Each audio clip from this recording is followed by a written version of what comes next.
First tonight, the London Ambulance Service paid out more than £90 million in overtime over the past 5 years. That's one of the highest overtime bills for paramedics anywhere in the country. The ambulance service, which took almost 2 million emergency calls last year, said it's having to cope with more and more incidents. But paramedics groups have warned that more needs to be done to support frontline workers in a demanding job. Alice Salfield reports. It's no secret. The London Ambulance Service is under pressure. With more people using it, paramedics are working more and more hours to keep it running.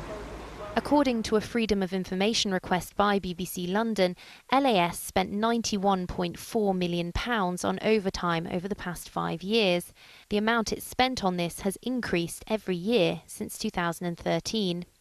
In that time, more than 4 million overtime hours were worked, with some staff who worked bank holidays being paid almost £1,000 for a single shift. Of course, some of these payments are unavoidable, part and parcel of working in an unpredictable environment. If a paramedic gets called out towards the end of their shift, they can't then leave the patient when their scheduled hours are up. And it's thought that a significant chunk of the money being spent on overtime is because of this.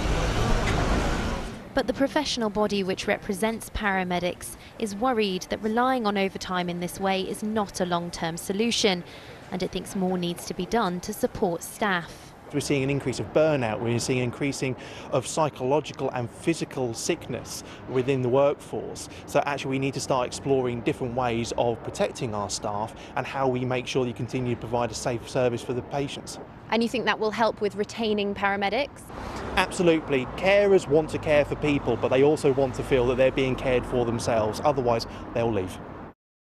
In a statement, the London Ambulance Service said, "We are the busiest ambulance service in the country and see an increase in demand year on year.